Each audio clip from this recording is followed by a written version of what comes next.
अस्सलाम दोस्तों, क्या हाल है। उम्मीद करता हूँ सब खैरियत से होंगे। दोस्तों आज से मैं 9th क्लास की जो इंग्लिश है उसकी पैराग्राफ की ट्रांसलेशन स्टार्ट करने जा रहा हूँ। और आज के ये लेसन नंबर 1 जिसमें द सेवियर ऑफ मैनकाइंड, इसका हम पैराग्राफ 1, 2 और 3 की कंप्लीट ट्रांसलेशन आज की इस वीडियो में हम करेंगे। तो आपने वीडियो को पूरा देखना है, कहीं से स्किप नहीं करना। और हम इसकी बहुत ही इजी ट्रांसलेशन बना के इसको एक्सप्लेन करने वाले हैं।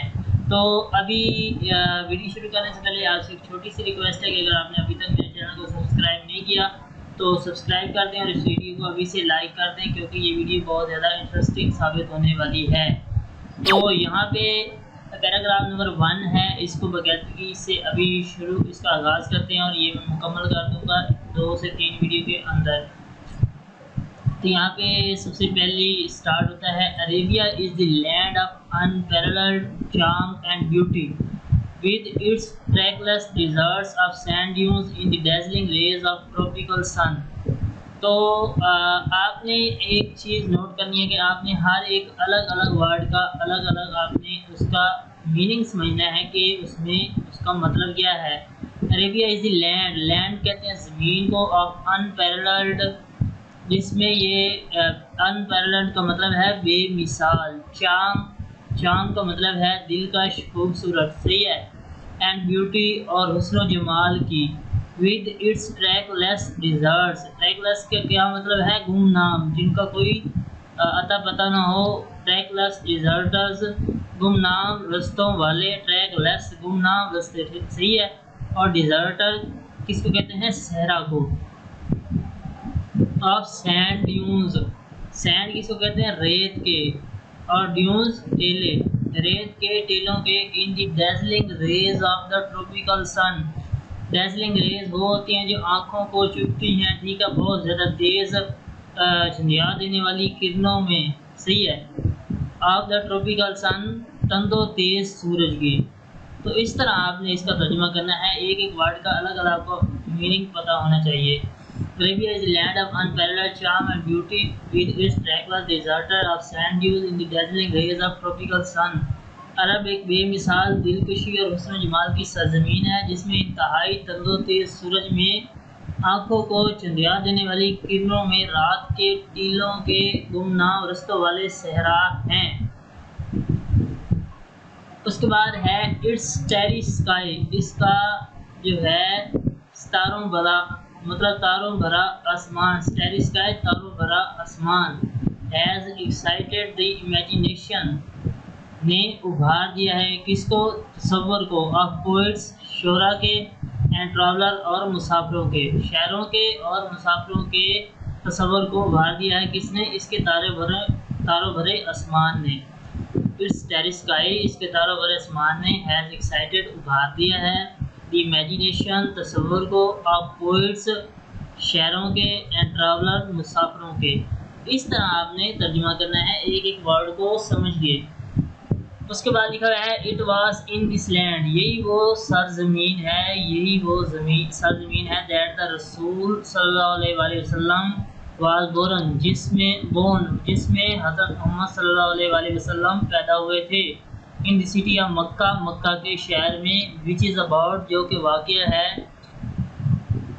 50 माइल्स फ्राम द रेड सी, बहरा अहमर से तकरीबन 50 मील दूर है। अबाउट का मतलब है तकरीबन, which is about 50 miles from the Red Sea, जो कि तकरीबन 50 मील, बहरा अहमर से तकरीबन 50 मील दूर है।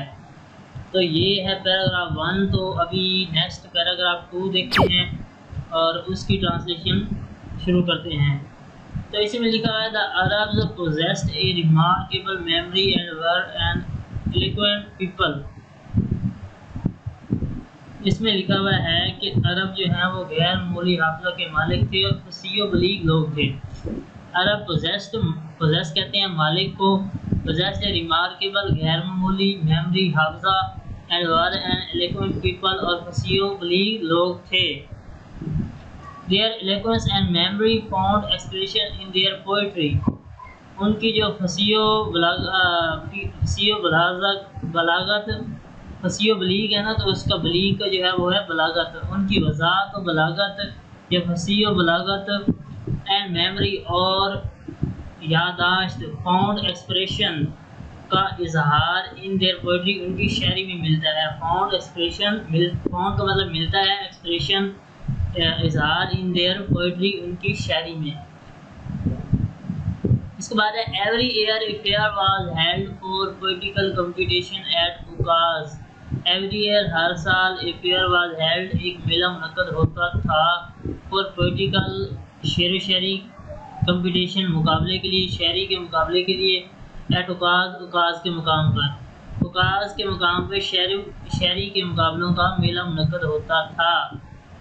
इसके बाद है इट इज़ नरेटेड दैट ये बयान किया जाता है कि Hammad said to Khalifa Walid bin Yazid कि हमाद ने खलीफा वलीद बिन यजीद से कहा I can recite to you मैं आपको सुना सकता हूँ for each letter of the alphabet हरूफ तहज्जी के हर एक हर्फ की 100 लॉन्ग पोइम्स 1000 लंबी नज़में without taking into account short pieces तवील नज़मों को शुमार किए बगैर एंड ऑल ऑफ दैट और ये तमाम वाज कंपोज्ड और ये तमाम लिखी गई थी exclusively by poets before the promulgation of Islam उन शुरा से जो जिन्होंने इस्लाम कबूल नहीं किया था, इस्लाम कबूल करने से पहले वाले शुरा अरब शुरा की लिखी हुई हैं।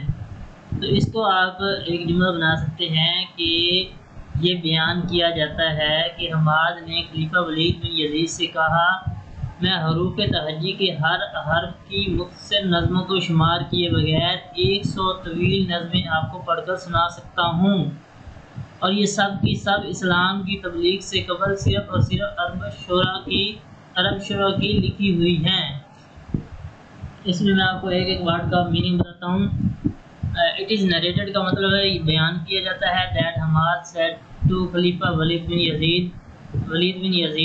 यजीद खलीफा को हमाद ने कहा आई कैन रिसाइट मैं आपको पढ़ के सुना सकता हूँ। रिसाइट पढ़ना होता है, पढ़ के सुना सकता हूँ फॉर ईच लेटर हर का ऑफ द अल्फ़ाबेट हरूफ तहज्जी का 100 लॉन्ग पोइम 1000 लंबी नज़में without taking into account short pieces हर हरूफ की मुख्तलिफ नज़मों को शुमार किए बगैर एंड ऑल ऑफ दैट और ये तमाम वाज कंपोज्ड लिखी गई थी एक्सक्लूसिवली ख़ास तौर पे या फिर इसको ख़ास तौर पे भी कर सकते हैं या इस्लाम की तबलीग से पहले इस तरह ये इसको आप कर सकते हैं बाई पोइट्स शुरा से बिफोर द प्रोमलगेशन ऑफ इस्लाम की तबलीग से कबल सिर्फ और सिर्फ अरब शुरा की।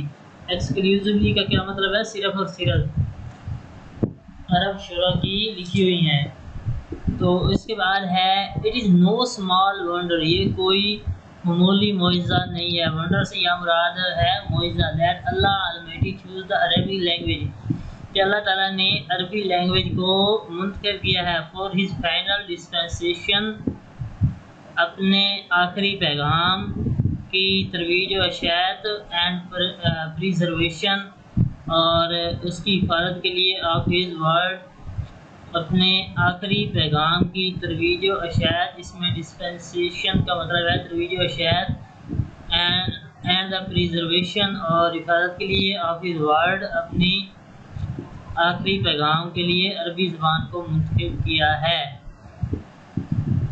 तो यहाँ पे अभी नेक्स्ट जो है पैरा नंबर 3 आ गया है।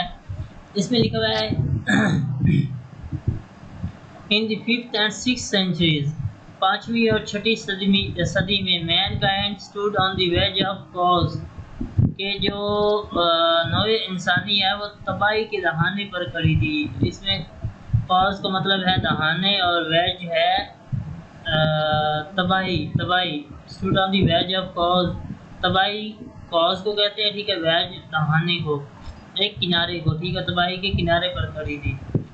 It seemed that the civilization which had taken 4000 years to grow had started crumbling.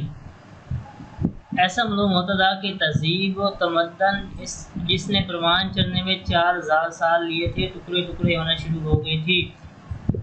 It seemed ये महसूस हो रहा था दैट द सिविलाइजेशन के तहजीब व तमद्दन विच हैड टेकन 4000 जिसको 4000 साल लगे टू ग्रो परवान चढ़ने में, हैड स्टार्टेड शुरू होगी थी क्रम्बलिंग टुकड़े टुकड़े होना। At this point in time वक्त की इस घड़ी में अल्लाह अलमाइटी रेज़्ड ए रसूल अमंग देमसेल्व्स, अल्लाह ताला ने उन्हीं में से एक पैगंबर को पैदा किया। To lift the humanity from ignorance into the light of faith, जिसने इंसानियत को जहालत के अंधेरे से निकालकर ईमान की रोशनी से सर बुलंद करना था। At this point in time वक्त की उस घड़ी में या उस वक्त अल्लाह अलमाइटी रेज़्ड रसूल अमंग देमसेल्व्स, अल्लाह ताला ने उन्हीं में से एक पैगंबर को पैदा किया। टू लिफ्ट द ह्यूमैनिटी, इंसानियत को निकालने के लिए, फ्रॉम इग्नोरेंस जहालत से, into the light of faith ईमान की रोशनी में, जहालत से निकालकर ईमान की रोशनी में लाने के लिए अल्लाह ताला ने उन्हीं में से एक पैगंबर को पैदा किया। तो ये थी 3 पैराग्राफ जिनकी ट्रांसलेशन आज हमने तफसील के साथ की है। तो इसी तरह नेक्स्ट वीडियो में इसके जो बाकी पैराग्राफ है उनकी ट्रांसलेशन हाफ बाय हाफ करके कंप्लीट करने की मैं कोशिश करूँगा। तो वीडियो अच्छी लगी है तो लाइक कर दें और जाते हुए चैनल को सब्सक्राइब कर दें। तो मिलते हैं किसी नेक्स्ट वीडियो में, तब तक के लिए अल्लाह हाफिज़।